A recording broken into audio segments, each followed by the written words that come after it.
باہر صورت لے لینی چاہیے. میں یہی بات عرض کرنا چاہ رہا تھا کہ دیکھیں جو بھی خریداری کریں اب خریدار کو بھی چاہیے اور جو خرید رہا ہے اس کو بھی چاہیے کہ دیکھیں دیانت داری کے ساتھ امانت داری کے ساتھ شرعی تقاضوں کے مطابق یہ لے کر چلیں. اچھا جنید بھائی یہ بتائیں کہ بسا اوقات ہوتا یوں ہے کہ جانور لے لیا ہے لیکن اب یہ خوف ہے، ابھی عید کو چند دن باقی ہیں تو نقصان ہونے کا، بیمار پڑ جانے کا، چوری ہو جانے کا، بھاگ جانے کا خوف ہے، تو اس سے حفاظت کا کوئی وظیفہ؟ دیکھیں جو جہاں آپ نے جانور رکھے ہیں نا جی تو آپ وہاں اس جگہ پر قرآن پاک کی یہ آیت مبارکہ لکھ کر لٹکا دیں، سلام علی نوح فی العالمین. جی صحیح ہے، یہ لکھ کر لٹکا دیں.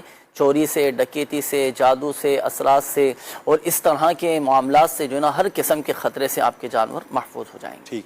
اچھا ایک یہ بھی ارشاد فرما دیں کہ جانور چوری ہو گیا، بھاگ گیا، اس صورت میں کیا کریں کہ وہ ہمارا گم شدہ جو ہے جانور واپس آ جائے؟ سورہ والضحیٰ کی تلاوت کریں. اچھا یہ صورت ملانے والی صورت ہے. کیا بھاگے ہوئے شخص کو، بھاگے ہوئے جانور کو، اچھا. گم شدہ شخص کو، گم شدہ جانور کو ملانے کے لیے یہ صورت پڑھی جاتی. ایک یہ اور دوسرا انا للہ و انا الیہ راجعون، اس کی کثرت کریں. صحیح. اچھا جیسے انسان کو بھوک نہیں لگتی کبھی کبھی، وہ کھاتا نہیں ہے، تو کبھی کبھی جانور بھی تنگ کر رہا ہوتا ہے، وہ کھا نہیں رہا ہوتا. لیکن اس کی مختلف وجوہات ہو سکتی ہیں نا. تو بعض اوقات جانور وہ ایک تو شروع میں نے عرض کی تھی کہ جانور مانوس نہیں ہیں. پھر دوسرا یہ کہ بعض اوقات جانور جو ہے نا ان کے بھی بیماریاں، ان کے بھی مسئلے مسائل ہوتے ہیں. ڈاکٹر سے بھی مشورہ کریں نا، ان کے جو ڈاکٹر ہوتے ہیں جانوروں کے. پھر اگر اس طرح کی سچویشن ہے تو پھر کوشش کریں کہ 100 مرتبہ یا قہر پڑھ کر آپ دم کر دیں. جی.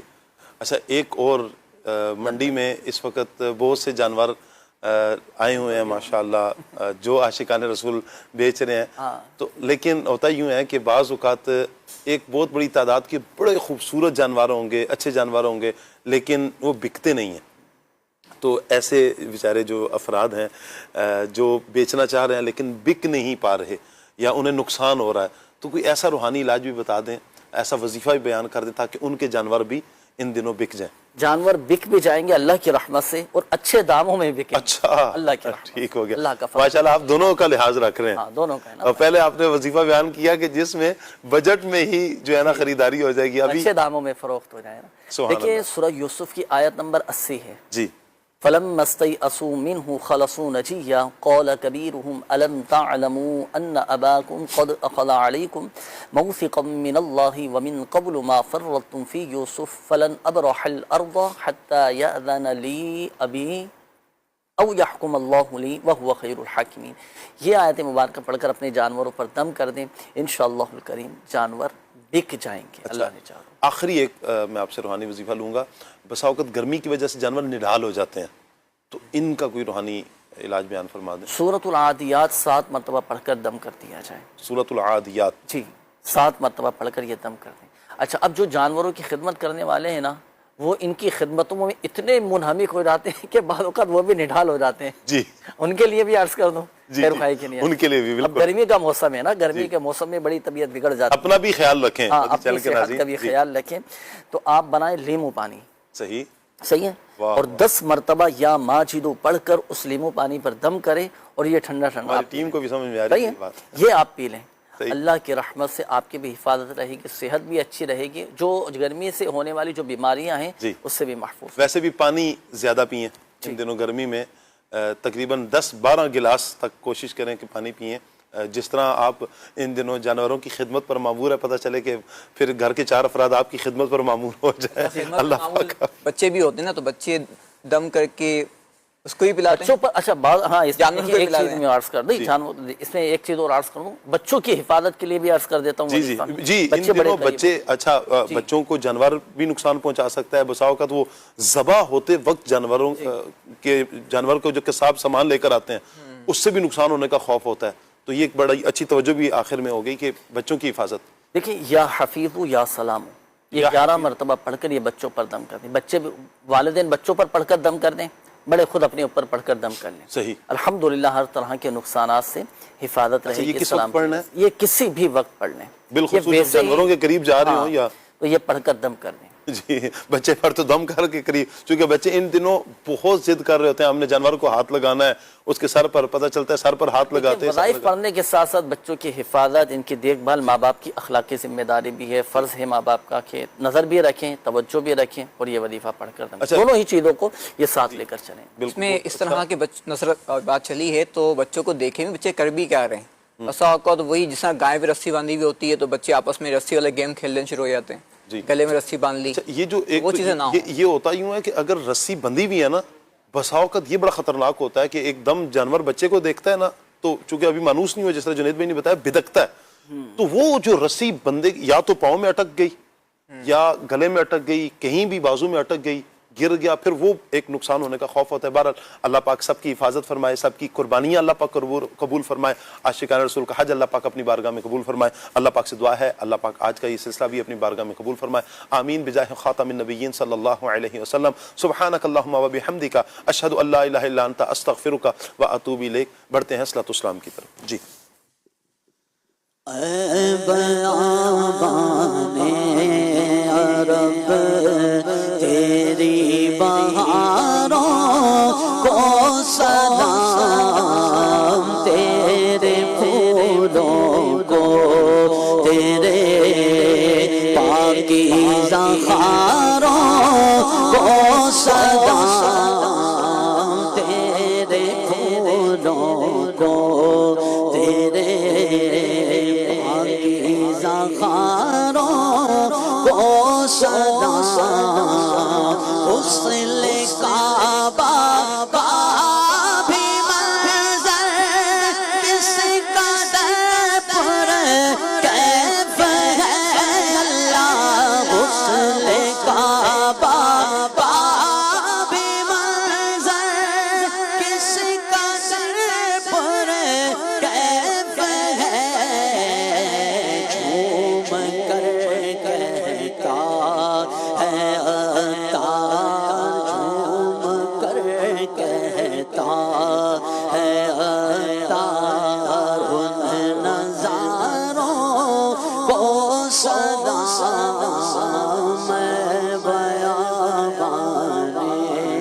عرب تیری بہاروں